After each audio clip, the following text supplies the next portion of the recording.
C'est une expression qui domine le discours politique en Occident depuis 40 ans. De quoi le concept de civilisation judéo-chrétienne est-il le nom? Que cache-t-il? Avec nous pour en parler, Sophie Bessis, bonsoir. Bonsoir. Soyez la bienvenue sur TV5 Monde. Vous êtes historienne, spécialiste notamment des relations Nord-Sud. Votre livre, La civilisation judéo-chrétienne, anatomie d'une imposture, est publié aux éditions Les Liens qui libèrent. Avec nous également notre éditorialiste Slimane Zeguidour. Bonsoir Slimane. Bonsoir. Sophie Bessis, qu'est-ce qui vous a amené à récuser ce concept qui passe aux yeux de beaucoup comme une évidence? Eh bien justement parce que je voulais récuser une évidence. C'est une question à laquelle je pense depuis longtemps, puisque j'avais écrit quelques pages sur... pour critiquer cette formule, car ce n'est même pas un concept, dans un bouquin que j'avais écrit il y a longtemps, qui s'appelait « L'Occident et les autres, histoire d'une suprématie ». Et justement, les évidences sont souvent les clichés, parce que c'est devenu un cliché en fait, cette histoire de civilisation judéo-chrétienne, cache très souvent des contre-vérités, ou ce que j'appelle une vérité alternative, en fait. Et ça s'est imposé dans le langage public, dans le discours public. Tout le monde emploie cette formule, et personne ne définit son contenu, en réalité. Et donc, il s'agit, dans le discours des hommes politiques, des personnalités politiques, il s'agit d'une formule slogan. Nous sommes judéo-chrétiens. Qu'est-ce que ça veut dire? Personne ne le sait, en réalité. Qui a lancé cette expression, quand et dans quel but? Qui on ne sait pas. Une expression n'est jamais lancée par une personne. Ouais. Évidemment, courant, en tout cas. cette expression où le terme de judéo-chrétien existait depuis fort longtemps dans la littérature savante, c'est-à-dire dans la littérature religieuse, où il y a eu des expressions dans l'Antiquité tardive de syncrétisme entre judaïsme et christianisme. Voilà. À l'origine, les premiers disciples de Jésus-Christ sont des juifs. Ça a donc du sens. Mais Jésus lui-même, que je sache, est un juif. Donc ça a du sens au Pour départ. commencer. Ouais. Bien sûr, ça a du sens. Mais ensuite, tout cela a disparu, sauf les occurrences savantes. Et il y a environ 45 ans, à peu près, cette expression s'est imposée petit à petit, progressivement, dans le langage courant. Au point qu'aujourd'hui, c'est devenu une expression totalement hégémonique que tout le monde emploie, à tort et à travers d'ailleurs, et qui sert à beaucoup de monde. Parce que quand on dit judéo-chrétien, on mêle judaïsme et christianisme, ce qui permet d'ailleurs d'effacer le judaïsme derrière le christianisme, mais c'est accessoire. Mais surtout, cela permet d'occulter le fait que pendant près de 2000 ans, l'Europe chrétienne puis l'Europe moderne ont eu comme ligne directrice, comme fil conducteur, un anti-judaïsme et un antisémitisme constant, lequel quand même s'est soldé par l'extermination des Juifs d'Europe par le régime nazi. Mais si on dit qu'on est judéo-chrétien, on ne peut pas être antisémite, bien évidemment, puisqu'on est judéo-chrétien. Donc ça permet une occultation tout à fait dommageable à la compréhension de l'histoire et à la compréhension de l'histoire de l'Europe. Ensuite, ça permet quand même une troisième chose, parce que si on parle des religions révélées, de ce qu'on appelle les religions abrahamiques, à ma connaissance, il y en a 3. Il y a le judaïsme, chronologiquement premier, le christianisme, chronologiquement deuxième, et l'islam, chronologiquement troisième. Les religions révélées sont 3 partant de la même branche, partant de la même matrice. Quand on dit judéo-chrétien, cela permet aussi une exclusion, bien entendu, qui est l'exclusion de l'islam. Ça, selon vous, en France, par exemple, c'est délibéré? Ah oui, je pense. J'aimerais vous dire... C'est totalement délibéré, bien évidemment. La semaine dernière, Michel Onfray, sur notre plateau, l'essayiste français, parmi d'autres, affirmait, il y a quelques jours, sur TV5 Monde, qu'il y avait une guerre de civilisation, un bloc judéo-chrétien contre un bloc islamique.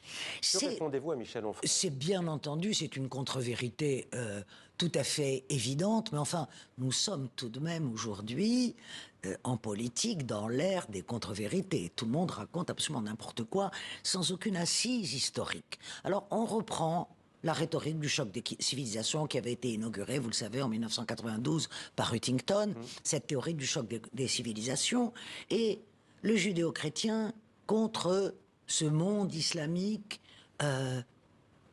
ontologiquement hostile. Or, ce monde musulman a fait aussi partie de l'Europe, ce que l'on oublie, et a contribué à la formation de la civilisation européenne. Je pense à l'Espagne andalouse, par exemple, mais je pense aussi aux Balkans. qui sont aujourd'hui, vous avez des pays des Balkans comme la Bosnie, comme l'Albanie, qui demandent leur entrée dans l'Union européenne et qui sont des pays musulmans jusqu'à plus ample informé.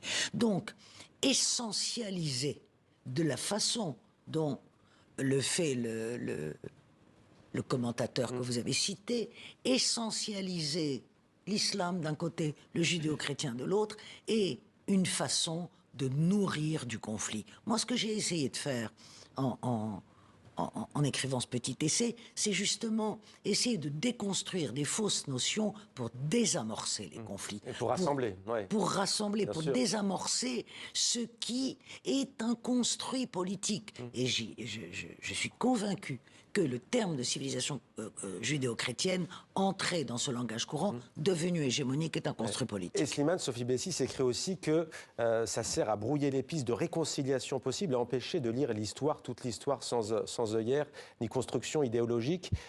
Sur ce concept, Slimane, vous qui avez travaillé sur les religions, est-ce que vous appuyez le propos de Sophie Bessis ? Complètement, complètement. Le concept a commencé à fonctionner au XIXe siècle, lorsque l'exégèse biblique moderniste a commencé. 1831. Tout à fait. Et donc, on voulait comment qualifier les premiers apôtres qui étaient des juifs et des judéens même, de la Judée. Eh ben, on a dit judéo-chrétiens. Mais ça ne s'appliquait qu'à cette première génération Absolument. de chrétiens. Et à Plus ce tard, moment-là, il n'y a le plus de terme était judéo. tout à fait Exactement. pertinent. Bien sûr. Donc, il n'y a plus de judéo-chrétiens plus tard. Il y a les juifs et il y a les chrétiens. Exactement. Absolument. D'ailleurs, les chrétiens se disaient, l'Église se disait quel était le vrai Israël.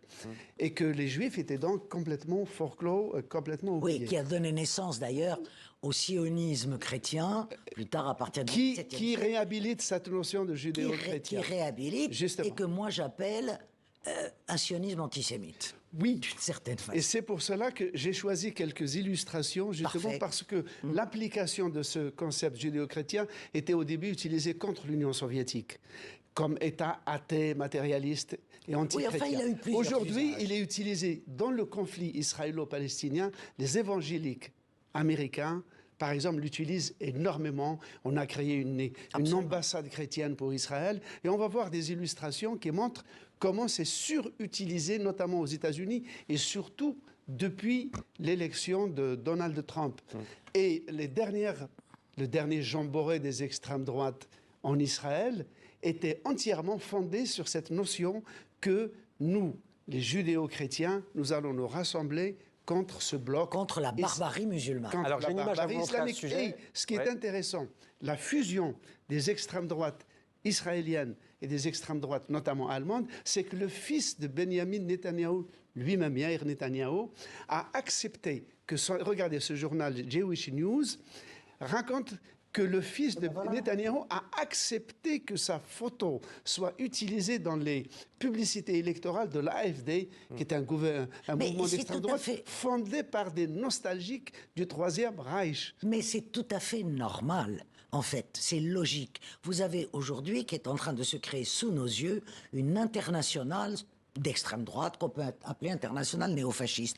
Et l'extrême droite israélienne fait partie intégrante de cette extrême Donc pour vous, droite. Jordan plus, Bardella, ce on va voir oui. l'image de Jordan Bardella, c'était il y a quelques jours, quand Jordan Bardella dit dans cette conférence « Nous avons le même ennemi », en l'occurrence il parle... Bien entendu, l'islam, Alors, les pays musulmans. alors, il parle de l'islamisme, même si je ne me souviens plus du Oui, mot c'est qu'il a déjà prononcé. pas mal de faire la nuance. Ouais, mais il n'a même pas prononcé le mot, il a dit « Nous avons le même ennemi » en fait. Oui. Ouais. Et vous vouliez dire, donc, Comprendre qui pourra. pour Non, vous, mais- pour vous ça peut surprendre Jordan Bardella en Israël, ce qui était un Bien sûr que ça plafond de verre. surprend. Mais ce qui montre qu'en réalité, pour les dirigeants israéliens actuels, et je pense que c'est un point qui est extrêmement important, la question, la priorité n'est pas de lutter contre l'antisémitisme. Ils s'en fichent. C'est de lutter pour le sionisme radical. C'est-à-dire de lutter pour que l'antisionisme soit assimilé à l'antisémitisme pour qu'on puisse combattre l'antisionisme. Et il y a d'ailleurs des relais dans tous les pays européens et aux États-Unis qui voudraient que, le président Macron d'ailleurs fait partie de ces relais, c'est-à-dire que l'antisémitisme soit, comme disait le président Macron, une forme renouvelée de l'antisémitisme. Ce qui est totalement faux, bien entendu.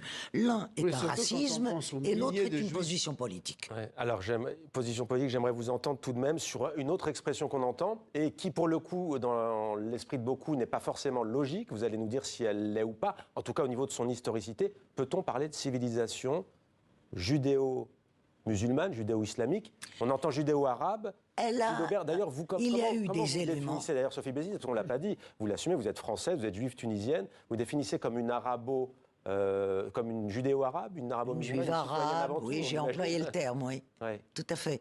Mais bien entendu, c'est-à-dire aujourd'hui, elle n'existe plus. Mais dans l'histoire, bien entendu, elle a existé. Nous parlions de l'Espagne il y a un instant. En Andalousie. En Espagne, il y a tout un pan de cette Espagne-là qui est une civilisation judéo-musulmane incontestablement. D'ailleurs, les théologiens juifs, comme Maïmonide, écrivaient en arabe. À Maïmonide, j'avais prévu sa photo, mais le temps file. Et dans ce qu'on appelle l'Orient, le Maghreb, bon, ce qui est un oxymore, puisque le Maghreb en arabe veut dire Occident, mais enfin bon, mais dans tout ce qu'on appelle l'Orient, bien entendu, il y a eu des éléments de ce qu'on peut appeler une civilisation judéo-musulmane.